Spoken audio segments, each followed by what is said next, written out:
Have you ever had everything you thought you needed, yet woke up feeling hollow and anxious every single morning? What if the problem isn't your life, but where you've been training your mind to look? This is the story of Maya, who discovered that joy isn't found, it's practiced deliberately. Maya was a 32-year-old architect living in a beautiful city apartment. She had worked relentlessly to build her career. Her designs won awards. Her salary afforded comfort. Her friends admired her success. Yet every morning she woke with a heavy stone of dread crushing her chest before her eyes even opened. The dread had no clear source. Her health was fine. Her job was secure. Her relationship with her partner Liam was stable. Yet anxiety wrapped around her thoughts like thorny vines the moment consciousness returned each day. She scrolled through her phone immediately, seeking distraction from the unnamed heaviness inside her heart. Liam noticed her mood deteriorating.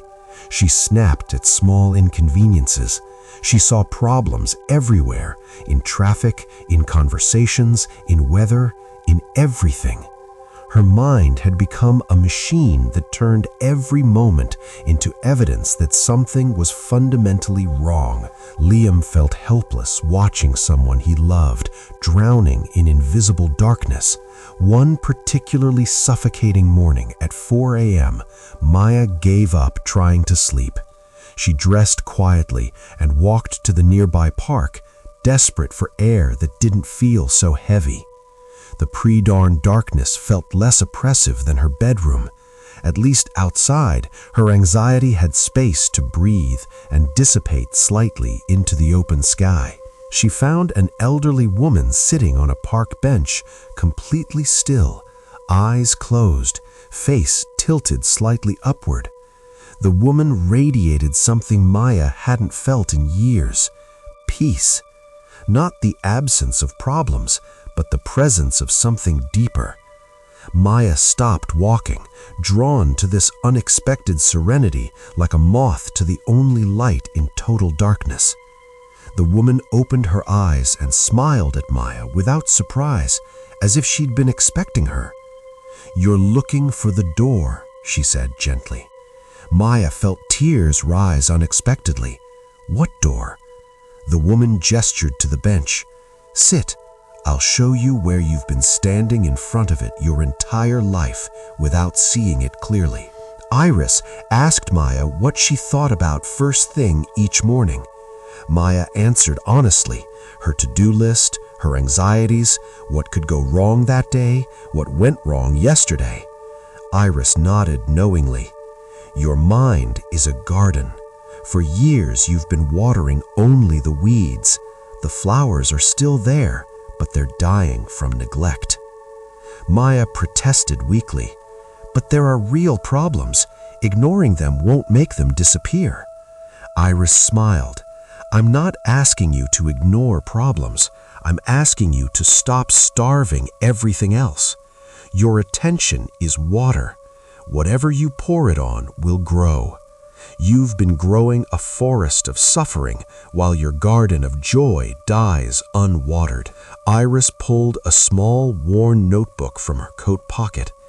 "Every morning for 40 years, before I do anything else, before coffee, before news, before my mind starts its usual spiral, I write 3 truths. Not vague gratitudes like, 'I'm grateful for my family.' Specific, real moments from yesterday that I choose to water with my attention." Maya looked skeptical. 3 things I'm grateful for? That's it? That's your secret to happiness? Iris laughed warmly. "This isn't about gratitude as obligation or performance. This is about training your attention. Your mind currently notices 99 problems and misses the 100 beautiful things. This practice reverses it, slowly, deliberately, powerfully over time." Iris explained the rules carefully. The moments must be specific. Not my partner, but the way Liam laughed at my terrible joke yesterday evening. Not my job, but that client who said my design made them cry with joy. Not health, but how my body felt walking upstairs without pain. Small, real, specific moments that actually happened within 24 hours. Write them before touching your phone, Iris emphasized. Your phone is designed to hijack your attention toward anxiety, news, emails, social comparison, messages, all demanding you water the weeds immediately. Reclaim the first 5 minutes of consciousness. Water 3 flowers before the world floods you with reasons to water weeds instead. Iris handed Maya a blank notebook. 30 days. Not because magic happens at 30, but because you need evidence that this changes something real. Your mind will resist. It will say this is silly, pointless, insufficient. Write anyway. Every morning, 3 specific truths, moments you choose to water with your precious attention. Will you try? Maya agreed, uncertain but desperate. That first morning felt absurd. She sat in bed, notebook open, mind completely blank. What was she grateful for? Everything felt distant and forced. Finally, she wrote 3 generic things: coffee, roof, health. It felt empty, performative, pointless. But she had promised Iris she would continue tomorrow. Day 2 through 7 felt mechanical and obligatory. Her entries remained vague, but something small shifted. She stopped reaching for her phone first thing. That tiny delay before anxiety flooded in created a crack, a moment where something else could enter. The crack was so small she barely noticed it consciously yet. On day 9, something unexpected happened. During lunch, Liam made her laugh with a ridiculous story. Maya's mind suddenly thought, this will be one of my 3 tomorrow. She had started actively looking for moments to write about. Her attention was beginning to turn toward the light instead of automatically finding darkness everywhere. By day 15, her entries had transformed completely. Instead of grateful for Liam, she wrote, the way Liam brought me tea without asking when he heard my tired sigh while working late. The specific sweetness of being known and cared for without needing to ask. Her attention was learning to see what had always been there but invisible before.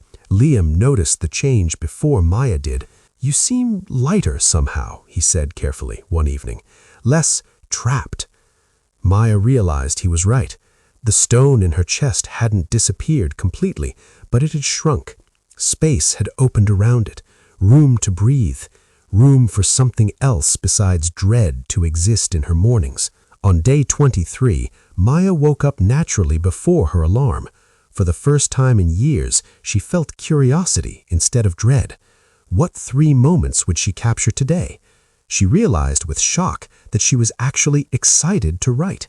The practice had stopped being obligation and become something she genuinely looked forward to experiencing. Day 30 arrived. Maya met Iris at the same park bench at dawn.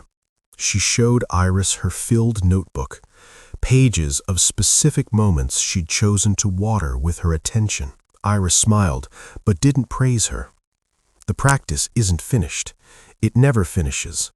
Joy isn't a destination you reach. It's a muscle you exercise daily. Will you continue? Maya continued. Months passed. The practice became as natural as breathing. Her circumstances hadn't changed dramatically. Same job, same apartment, same city, same challenges. But her experience of those circumstances had transformed completely. She still had problems, but problems no longer defined her entire existence. Space existed around them now for light to enter. Her relationship with Liam deepened, not because he changed, but because she noticed him differently. Her attention captured the 1,000 small kindnesses she'd previously overlooked while focusing on minor irritations. Love isn't just feeling, it's where you aim your awareness. She had been starving their connection by refusing to water it with her attention toward what worked. 1 year after meeting Iris, Maya realized she no longer woke with dread. The stone had dissolved, not because life became problem-free, but because her mind had learned to water both weeds and flowers. Problems existed but didn't consume all available space. Joy existed too, and she finally had eyes trained to see it clearly and consistently. She understood now what Iris had meant. Joy isn't found in changing circumstances. It's cultivated by training attention toward what deserves watering in the garden of your mind. Every morning, she chose 3 flowers to water. That simple choice, repeated daily, had transformed the entire landscape of her inner world from darkness into light. Perhaps you also wake with that unnamed dread. Maybe your attention has been trained to notice 99 problems while missing 100 beautiful moments. Your mind isn't broken, it's simply watering the wrong seeds. What would change if you reclaimed the first 5 minutes of each morning to water 3 flowers instead? The practice is simple, but not easy. Your mind will resist. It will say this is insufficient, silly, won't solve real problems. Right anyway. 3 specific moments from yesterday, before phone, before news, before your mind floods with its usual anxieties. Water 3 flowers. Just 3. Every morning for 30 days. Give yourself evidence that attention shapes your reality. Maya still keeps her notebook. She's filled 7 of them now. Some mornings are harder than others. Some days the weeds grow aggressively, but she waters her flowers anyway, deliberately, knowing that what you pay attention to determines the garden that grows in your mind. This isn't positive thinking. This is attention training. This is choosing what you cultivate. If this story touched something in you, you already know why. You've felt that morning dread. You've noticed your mind gravitating toward problems while beauty goes unseen. Maya's transformation isn't special. It's available to anyone willing to reclaim their attention from the weeds and deliberately water 3 flowers every morning before the world hijacks your mind toward darkness. Start tomorrow morning. 3 specific moments from today that you choose to water with your attention. Before touching your phone, before anxiety floods in, before the weeds take over. Water 3 flowers. Watch what grows. Your circumstances might not change, but your experience of them will transform completely. The door has always been there. Now you know where to look.